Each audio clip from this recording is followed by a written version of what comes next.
El extraño caso del señor Thompson. Noches atrás, el viejo hombre yacía ebrio y destrozado en el sillón de su casa por la muerte de su querida Abigail. Él no lo podía creer. Hace solo unas semanas habían celebrado su 20º cumpleaños y ella reía y saltaba como si su vida sería próspera por muchos años más. Pero por hechos del destino y caprichos que muchos aún no pueden digerir, ella se fue, dejando un hoyo gigantesco en Richard Donovan Thompson. La muerte de la única hija de Rick fue realmente espeluznante para nuestro pequeño pueblo de Big Town, en Colorado. La noticia rodeó no solo el lugar, sino que revoloteó por todo el país como un terrible caso de asesinato y violación, pues según los forenses, la pequeña sufrió de múltiples ataques de violación y tortura. Su pequeño cuerpo fue hallado maltrecho y destrozado en las afueras del pueblo, en un paraje del bosque. Las descripciones de los profesionales indicaron que fue torturada con varios instrumentos quirúrgicos básicos de un cirujano, como bisturíes, dilatadores y lancetas, para rasgar su delicada piel y su inocencia.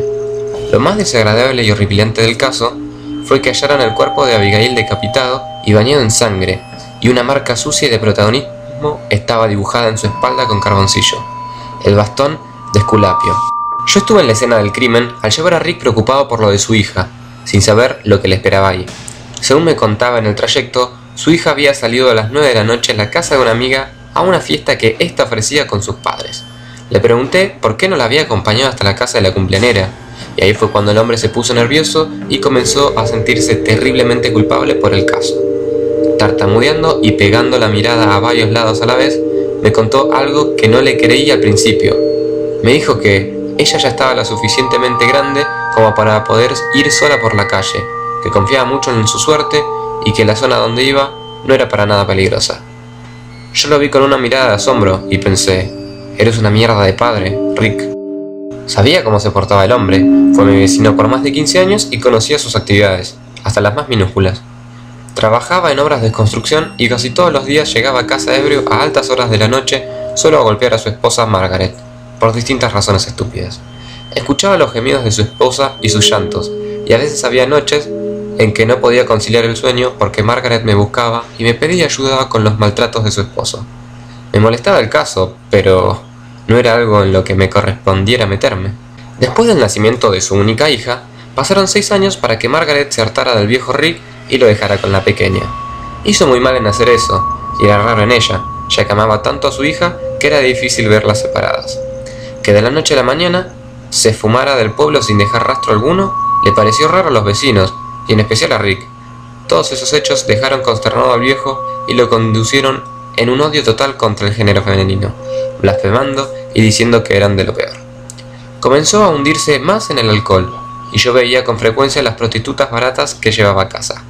Según entendía, la preocupación por Abigail era mínima, y la que siempre velaba por ella era la vieja señora Smith, una anciana bonachona y gentil que vivía enfrente de los Thompson. Cuando llegamos al paraje desolado del bosque, vimos una multitud de gente rodeando la escena y a varias patrullas en la zona. Al pasearse por el lugar del macabro hecho, Rick reconoció los pequeños zapatos de charol que estrenaría la niña en la fiesta de su amiga, bañados en sangre ya seca. El hombre quedó anonadado y se puso en blanco. Yo intenté pararlo, pero me consternó su actitud, pues se puso furioso y comenzó a decir estupideces. ¡Maldición! Fue una escena sacada de un maldito cuento. En vez de llorar por su hija, sacaba en cara lo estúpida que fue en vida, y la gente no lo creía. El padre no lloraba por la muerte de su hija. El entierro de Abigail fue algo desconcertante. Del viejo Rick no brotaba ni una sola lágrima, y la única que lloraba desconsoladamente enfrente del ataúd era la señora Smith. Mientras que los presentes le daban el pésame al viejo hombre y él solo asentía sin decir alguna palabra. La escena me dio tanta pena y coraje a la vez que partí del cementerio del pueblo y fui a mi hogar a tomar unas bocanadas de humo de cigarro, pensando en el curioso caso. Pasadas las 11 de la noche, Rick llegó totalmente alcoholizado con una vieja rubia mal maquillada con ropas de ramera de quinta. Ese tipo era de lo peor. Ni siquiera en el día del funeral de su hija dejaría el alcohol y el sexo comprado por luto. Esto lo cuento en forma de pasado, ya que hace un par de días fue hallado el cuerpo de Rick, frío y tieso en la parte trasera de su casa. Tal vez fue justicia divina. El cadáver fue hallado desnudo y con quemaduras en varias partes de su obeso cuerpo, con los genitales mutilados, faltándole uno de sus brazos y su rostro era irreconocible por los horrendos martillazos que el homicida le propinó. Lo que le pareció más curioso del caso a los forenses, y los dejó consternados, fue que hallaron la misma marca que encontraron en su difunta hija, pero esta vez con una frase escrita, también con carboncillo, en su calva y regordeta cabeza: así mueren los cerdos. Nadie asistió a su funeral. Al parecer, todos en el pueblo lo odiaban por cómo era él y por su actitud con todo lo que rodeó la muerte de su hija. Los policías buscaron pistas para hallar al asesino médico. Sí, así lo apodaron por la escabrosa imagen que impregnaba en sus víctimas. Por mi parte, tampoco podía creer lo sucedido. Padre e hija muertos. Escribí unas notas sobre el caso y las actividades que había percibido en la casa de los Thompson, y se las mandé a la policía por si les era útil. Lamentablemente, yo estaba en una de mis conferencias en la universidad en el momento del asesinato de Richard, y entonces no pude escuchar ni ver nada. Por otro lado, después de tantos años, aún no puedo creer que Margaret me abandonara por ese perdedor. Pensándolo más a profundidad, el viejo Rick tal vez sí merecía la muerte.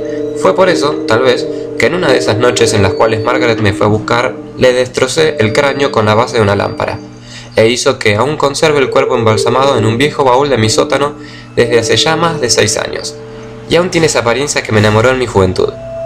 Fue por eso tal vez que me crucé con la pequeña Abigail aquella noche, cuando ella salió desacompañada e indefensa a la casa de su amiga, y la secuestré y disfruté torturándola y violándola constantemente, mientras ella lloraba y clamaba por su tan pequeña vida. Y por capricho mío, me quedé con su cabeza como trofeo de guerra, ahora apilada con los restos de su querida madre. Pero honestamente, lo que me parece más gracioso e irónico de todo esto es que yo no fui quien llevó a la muerte al viejo Richard Thompson.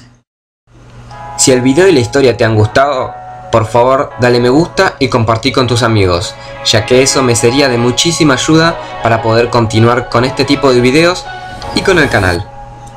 Eso fue todo por hoy, les mando un abrazo y nos vemos en el próximo video.